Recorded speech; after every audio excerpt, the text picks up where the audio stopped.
Yeah, cruising in the ocean with my fellas, waving at the shore, we got all them people jealous. They see that we shining from way over yonder. Gotta thank my father, my sponsor, for putting me on board and also giving me the capability to live life with no fear, create buzz with no beer. God is the reason why I live like this. Now everybody hating me, now I feel like Chris. Working out, eating right, now I look like this. Phone filled with different numbers, now my ex all pissed. Now I'm playing, she don't care cause she move like this. Man, I ain't hating cause she bad, man, we all ruthless. Man, I got money in my pocket, diamonds on my pinky and that brain. Triple A Mania, Triple Mania, XXX, I, 33. Yeah, bro, we here. Triple Mania, the WWE's first advertised Triple A event, altogether, was their WrestleMania show, Triple Mania. Triple Mania is their WrestleMania. It's their Super Bowl for Lucha Libre, and the WWE wants to support them. They are the Super Bowl for, again, the people who wrestle for the luchadors and all the wrestlers who are there, which is awesome. Awesome event. I thought it was really, really dope. And, yeah, but I'm going to go ahead and do this little recap, so in case you guys did not watch it, and if you have watched it, follow me along. Just follow me along. I'm taking over. I'm taking charge. You guys seen Hustle and Flow? I'm taking charge. Yeah, and, again, we are still on the, taking shots forever. Beezy, Larry, you're not. I am. Anyways, the first thing we get is called the Bardol Cup. Basically, what this match was, it was a Royal Rumble type, match for Triple A. But the difference is you can get, put over the top rope and be eliminated, or you can get pinned or submitted in the ring. I think that's very, very cool. I really do. I don't think the WWE has ever thought about that, and that's makes what they do kind of like interesting. I'm not going to sit here saying the Royal Rumble was not better. All I'm saying is the Bardol Cup is very innovative, rather. Alrighty.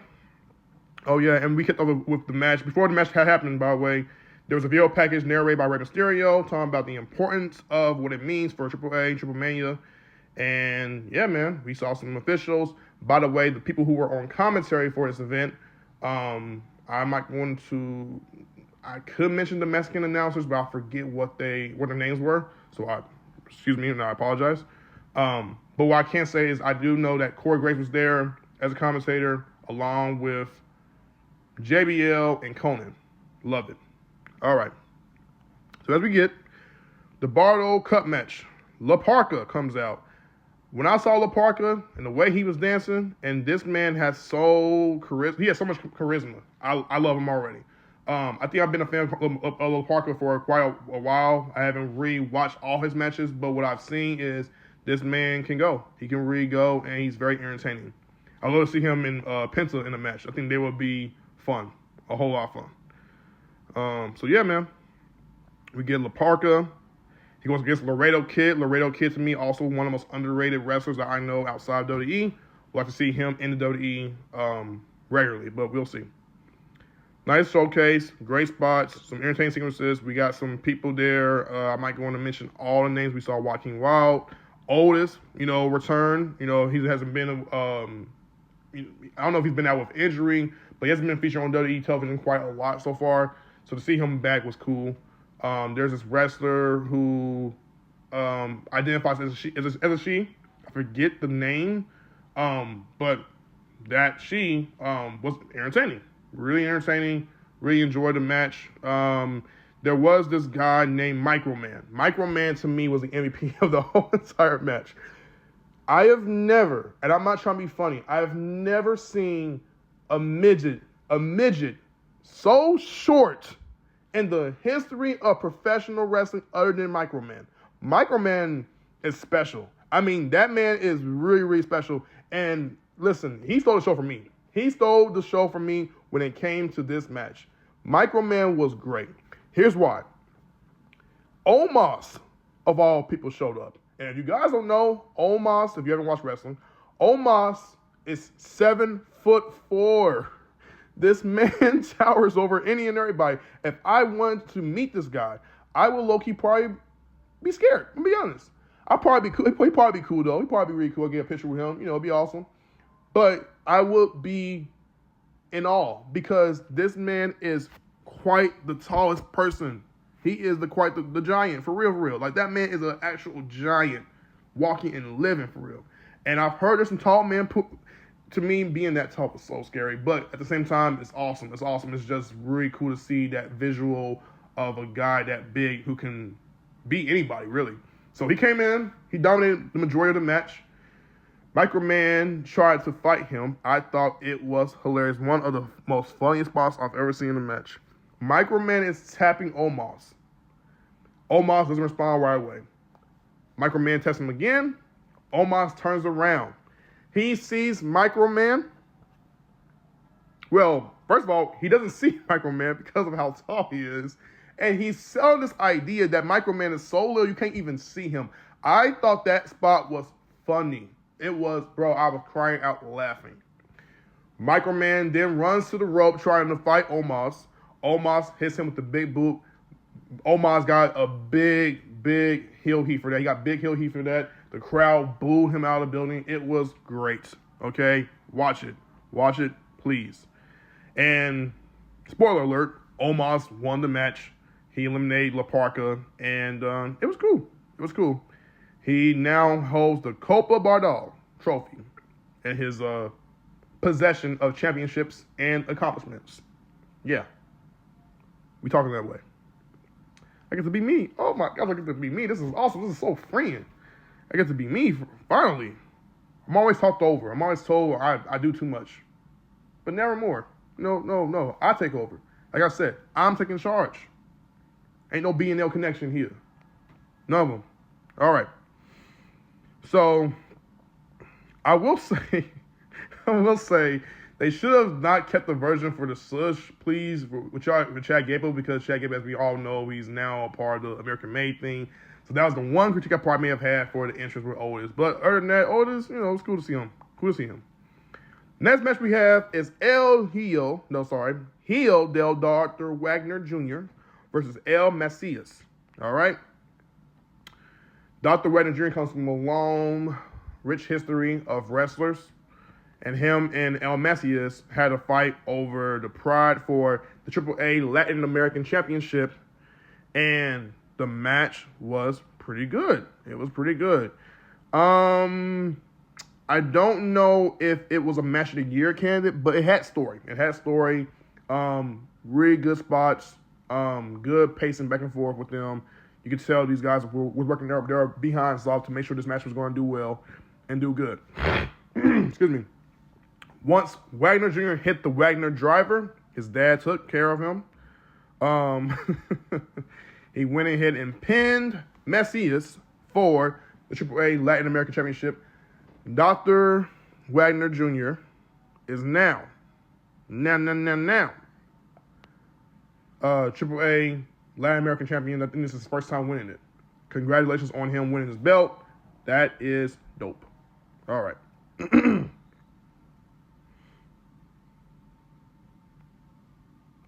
Yeah, and another thing too, Macias is 49 years old. Pre-moves well, which is cool. Which is really cool. Yeah, man.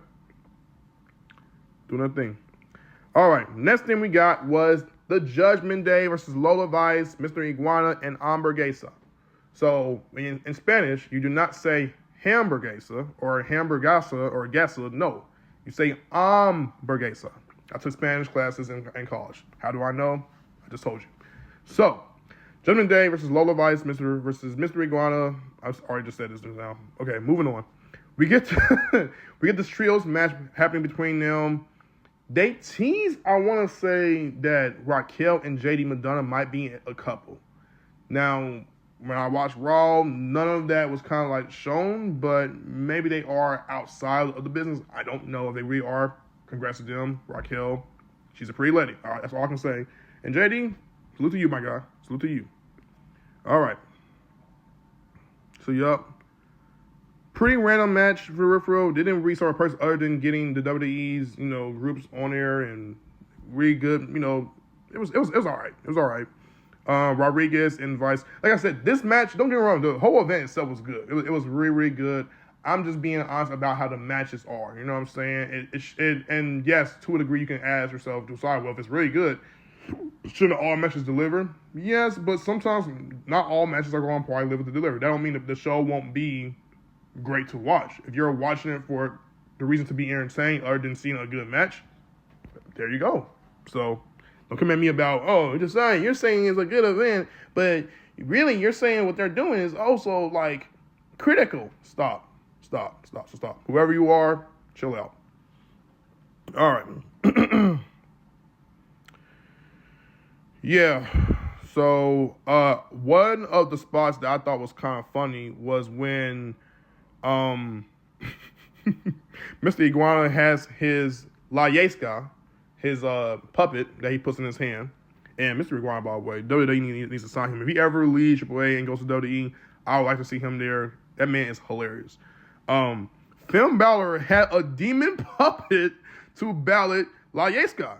It was funny. It was really, really good. I think the moments in this, for what it's worth, the moments for this show mattered the most over the matches. I'm going to just say that. And that's why I thought this show was awesome. Because the moments you will never forget. The match itself could be whatever, if it's a great match, it's a great match. If it's not, it is what it is. But what are people going to remember by the time the show ends? The moments. Period. Rodriguez got the win for her team by pinning Lola Vice. Like I said, solid match. Wasn't bad. Not necessarily great, but it wasn't bad. Okay? It was cool. Cool. Alrighty. It's always a little weird when Dodie mentions the Bullet Club. It's not. I don't think it's weird mentioning the Bullet Club. And yes, guys, I'm reaching from Bleacher Report. Sorry for breaking the fourth wall, but if you haven't watched the last video, that's what I just said. The way Vice countered Rodriguez into an armbar was cool. I agree. I saw the way that looked. It was smooth.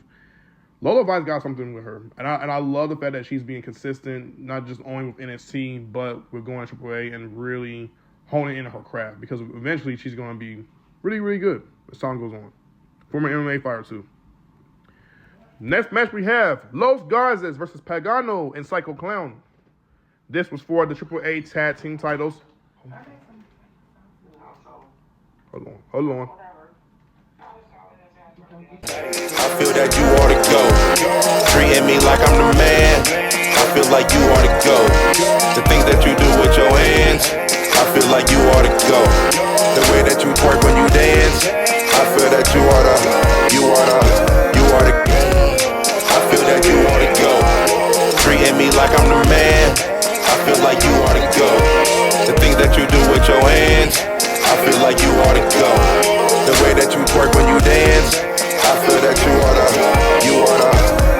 Baby, you show it, that's for real.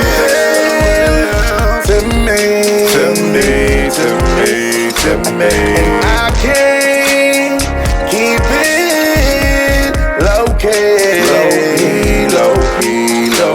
See, everything you do to me is crazy.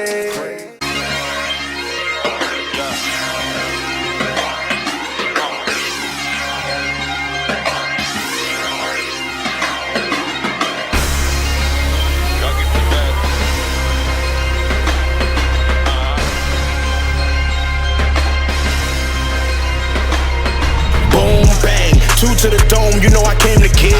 And all the DJs and beat makers know the drill. Your boy back, they all run like sawmill. This beat was just sent to me. This was a fresh kill.